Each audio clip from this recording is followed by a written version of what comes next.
महाशमशान किसे कहते हैं, जहां 300 से ज्यादा सब प्रतिदिन जलाए जाते हैं। शमशान के देवता कौन है?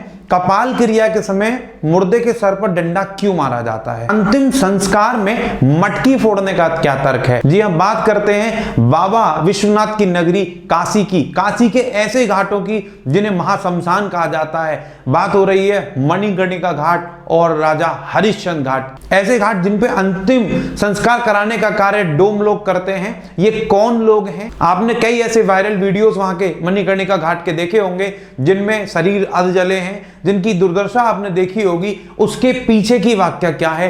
कौन उनको अग्नि देने में हेल्प करता है? वहां के लोगों को कौन अग्नि देने के बाद में उसका सारा जो क्रियाकर्म है वहां पे कौन लोग करते हैं? इसके बारे में भी विस्तार से चर्चा करेंगे इस वीडियो में। और काशी मोक्षदायिनी नगरी कैसे है? भगवान शिव की नगरी काशी को मोक्षदायिनी क्यों कहा जाता है? जब मुर्दे को जलाया जाता है तो उसके कान में क्या कहा जाता है? बात करेंगे इसी बारे में। देवी आदि शक्ति जिन्होंने देवी सती का रूप लिया, वो एक बार अपने पिता के अपमान की वजह से आग में कूद गई और जिसके बाद भगवान शिव उनके जलते शरीर को हिमालय तक ले गए। वहां भगवान विष्णु ने भगवान शिव की दुर्दशा देखी तो उन्हें अपना सुदर्शन चक्र देवी आदि शक्ति के जलते हुए शरीर पर उन्होंने फेंका, जिसकी वजह से उनके शरीर के 51 टुकड़े हुए। देवी आदि शक्ति के टुकड़े जो 51 टुकड़े थे वो जहां भी गिरे उन्हें आदि शक्ति घोषित किया गया। इस घाट पर चिता की अग्नि लगातार जलती रहने के कारण इसे महाशमशान भी कहते हैं। 24 घंटे चिता की अग्नि जलती रहती है। मणिकर्णिका घाट के बारे में कहा जाता है यह काशी के सबसे पुराने घाटों में से एक है। हिंदू धर्म में अन्य घाटों की तुलना में इसे सर्वोच्च स्थान दिया गया है। ऐसा माना जाता है कि अगर इस घाट पर किसी का अंतिम संस्कार किया जाता है तो उसे तुरंत मोक्ष की प्राप्ति होती है। पुराणों में इस बात का जिक्र है कि इस स्थान पर आकर मौत भी दर्दहीन हो जाती है, यानी कि जिस व्यक्ति की मृत्यु इस स्थान पर होती है उसे किसी भी प्रकार के दर्द की अनुभूति नहीं होती। यह घाट सिंधिया घाट और दशाश्वमेध घाट के बीच स्थित है। यह बहुत कम लोग जानते हैं कि मणिकर्णिका घाट का उल्लेख 5वीं शताब्दी के गुप्त अभिलेख में मिलता है। बात करते हैं मणिकर्णिका घाट पर स्थित एक कुएं के बारे में। इस कुएं का क्या रहस्य है, इसके बारे में भी पहले बात करते हैं। इस घाट पर एक कुआं है जिसे मणिकर्णिका कुंड के नाम से जाना जाता है। इसे भगवान विष्णु ने बनवाया था। हिंदू पौराणिक कथाओं के मुताबिक भगवान शिव जब माता पार्वती के साथ एक बार काशी आए थे तब भगवान ने देव दंपत्ति के स्नान के लिए गंगा नदी के तट पर एक कुआं खोदा। जब भगवान शिव स्नान कर रहे थे तब उनके कान की बाली एक मणि कुएं में गिर गई और आज तक नहीं मिली।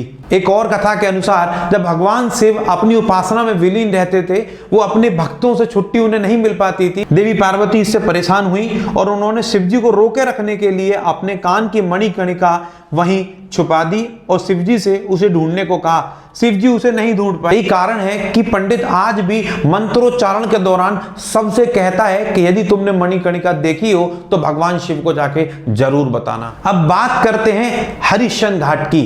पौराणिक कथाओं में राजा हरिश्चंद्र को सत्य बोलने वाले और धर्म के मार्ग पर चलने वाला राजा बताया गया है। भगवान वरुण के आशीर्वाद से राजा हरिश्चंद्र को रोहताश नाम का पुत्र पैदा हुआ। सत्यवादिता की उनकी परीक्षा लेने के लिए ऋषि विश्वामित्र ने सोचा।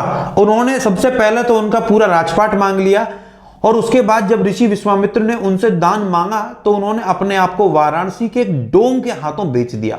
डोम ने हरिश्चंद्र को शमशान में तैनात कर दिया। राजा हरिश्चंद्र को हरिश्चंद्र ने अपनी पत्नी और बच्चे को एक ब्राह्मण के हाथों बेच दिया और वो दोनों दास की तरह रहने लगे।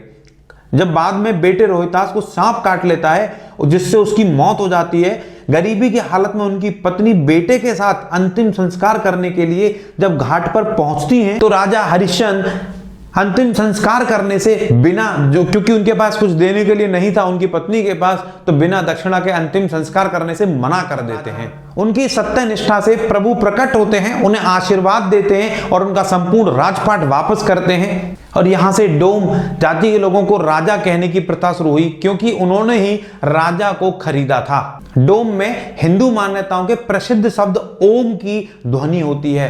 अब बात करते हैं शमशान घाट के देवता की। शमशान घाट के देवता भगवान शिव और मां काली को कहा जाता है। भगवान शिव जहां पूरी तरह भस्म से रमे होते हैं और ध्यान में मग्न रहते हैं, वहीं मां काली बुरी आत्माओं का पीछा करती हैं। अंतिम संस्कार में मटकी फोड़ने का क्या तर्क है? इसके पीछे एक दार्शनिक संदेश छुपा हुआ है। कहते हैं जीवन एक छेद वाले घड़े की तरह है जिसमें आयु रूपी पानी हर पल टपकता रहता है और अंत में सब कुछ छोड़कर जीवात्मा चली जाती है और घड़ा रूपी जीवन समाप्त हो जाता है। हिंदू धर्म में अंतिम संस्कार के समय जो कपाल क्रिया की जाती है उस समय सर पर डंडा मारा जाता है। इसके पीछे भी क्या तर्क है इसको भी जानते हैं। कपाल क्रिया के 3 मुख्य कारण हैं। एक तो कपाल पूरे शरीर की अपेक्षा में जल्दी नहीं जलता। दूसरा, कपाल क्रिया के समय सर को खोलकर उसको मुक्ति दिलाई जाती है। और तीसरा, तांत्रिक विद्या से बचाने के लिए, क्योंकि कपाल का प्रयोग तांत्रिक विद्याओं में किया जाता है, इसलिए उससे बचाने के लिए कपाल क्रिया की जाती है, सर पे डंडा मारा जाता है। महादेव की इस नगरी में अंतिम संस्कार होना, मोक्ष प्राप्त करना या महादेव की इस नगरी में जीवन का अंतिम समय गुजारना और मोक्ष की प्राप्ति, ये सभी हर सनातनी के लिए बड़ी बात है। लेकिन जो लोग सगे संबंधी वहां लाते हैं मोक्ष प्राप्ति के लिए, अंतिम संस्कार करने के लिए, उनका भी ये फर्ज बनता है कि जो वीडियोस या जो स्थिति वहां पर दिखाई देती है उस पे उनके परिवारजनों की भी जिम्मेदारी है कि डोम प्रजाति के लोग जो वहां पे अंतिम संस्कार कराते हैं उनके साथ मिलके वहां पे उसका सही से अंतिम संस्कार कराना। अपने लोग जो उनके लोग जिस किसी परिवार के लोग वहां गए हैं जिसका भी अंतिम संस्कार कराना है उसका पूर्ण ध्यान रखना, सबको सही से जलाने के लिए भी वहां के लोगों की और परिवारजनों की भी जिम्मेदारी है। प्रशासन से भी अनुरोध है कि जो यहाँ पे स्थिति को, जो यहाँ की स्थिति बन रही है इस पर कार्य करने की जरूरत है। सुचारू रूप से शवों को जलाया जाए और शवों को पूर्ण विधि विधान के साथ जलाया जाए। जो यहाँ पे वीडियोस में जो यहाँ के वीडियो जो यहाँ की वास्तविकता निकल के आती है ये हर सनातनी के हृदय को झंझोरने वाली होती है। अन्य धर्मों के लोगों को भी इसी वजह से सनातनियों के ऊपर उंगली उठाने का एक कारण मिल जाता है। तो सभी से अनुरोध है इस शमशान में या जहां भी कहीं किसी भी शमशान में मोक्ष की प्राप्ति के लिए अंतिम संस्कार किया जाए, वहां पे बहुत ध्यान से पूर्ण विधि विधान के साथ ही इस कार्य को अंजाम दिया जाए। वीडियो को अंत तक देखने के लिए आपका बहुत बहुत शुक्रिया। जय महाकाल। ओम नमः शिवाय।